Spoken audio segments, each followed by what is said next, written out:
welcome to you all, and thank you so much for being with us today. Carers Wales is holding this summit of carers from all across Wales over 2 consecutive Fridays, this week and next week. We'll be discussing the impact of the COVID-19 pandemic on unpaid carers, the major issues affecting carers, and the response we believe is required by statutory authorities, carers organisations and communities more generally.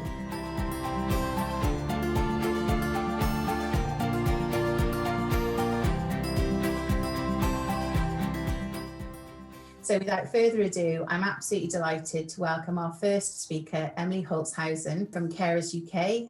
So Emily, over to you. Thank you so much, Claire, for that introduction. In Wales, a staggering number of new carers. A lot of those people were providing lower amounts of care, but by no means all. Some people were thrown into a 50+ hour week.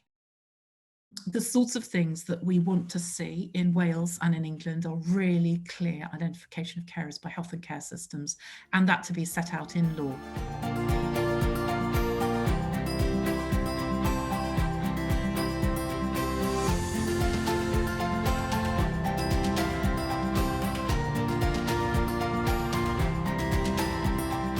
What I'm saying there is that the pandemic has simply put the deep-seated injustices carers face into sharp focus.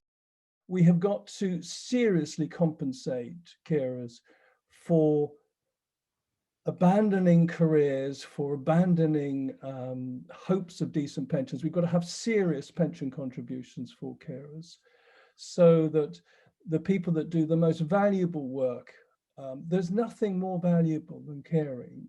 We do have huge numbers of carers having to give up work and to go part-time and to forego career sort of progression, promotion.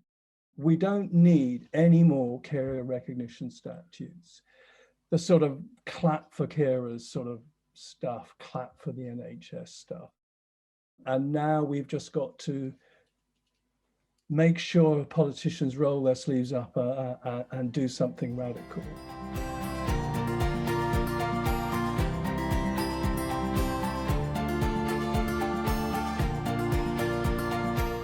I really don't think that we should allow anybody to use the pandemic as an excuse for carers not getting the assessments and not getting the services that they need.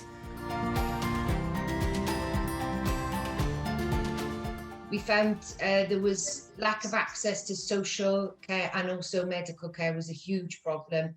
And another valid point made was the lack of choice to be a carer. When in the past there was little support, it became no support. Recognition and awareness, and this definitely needs to improve. And I feel very positive that hopefully this pandemic has actually improved that and that carers have increased, but hopefully now we're going to have a decent list of carers. People will understand that they need to get onto a carers list so that we can have more power to speak about our needs. One of the major challenges faced was care just being withdrawn, with less than 24 hours notice, no advice and support from local authorities of, what to do in that circumstance. And a lot of focus on the fact that, the system wasn't working properly before COVID either. Rage was a word used to how they felt by the frustration of trying to block that they had in terms of accessing service, hitting a stone wall every time.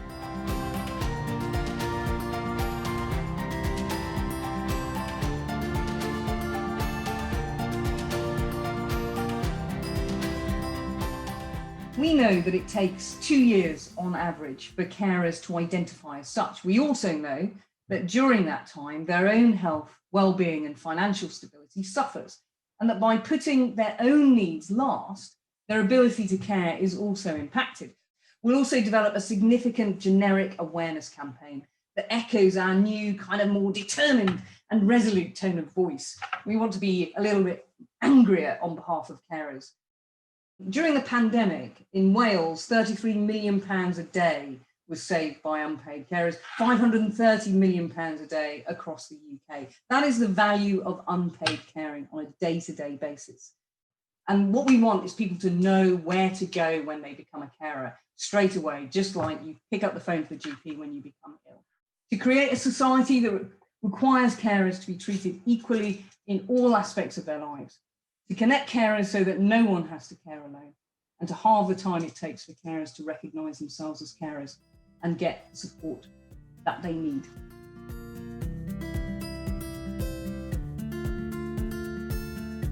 We must reflect on the huge achievements of unpaid carers and what they've done in this period.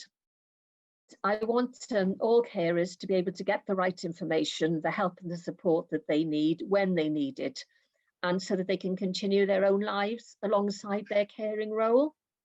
Without you, I know that the pressure on Wales's health and social care system would have been even more acute. It would not have been possible to manage without unpaid carers. I just want to recognise that we know support for carers goes beyond health and social care and requires a coordinated response and commitments from the Welsh Government, the public, the third and the private sectors. Caring is everyone's business because it's likely that most of us will take on a caring role at some point in our lives.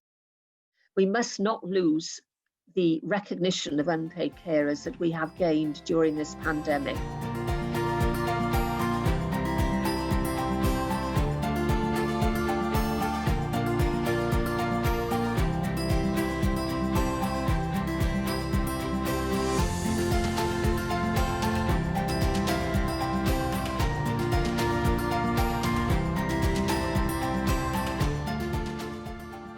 Thank you so much for everything that you do with dedication, with expertise, and on behalf of everybody that you care for, thank you, and that's meant sincerely.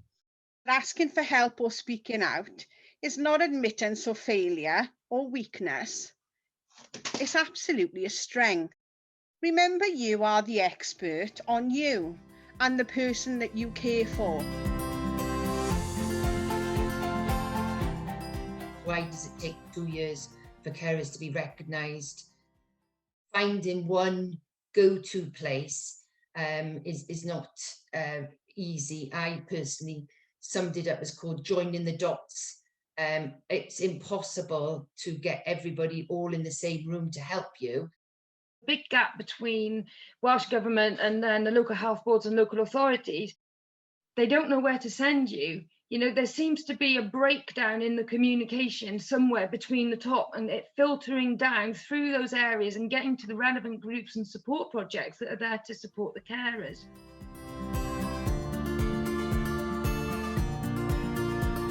We can together achieve so much more. Let's get angry, let's get frustrated, let's get motivated, let's get going with everything we still want to achieve for carers across Wales.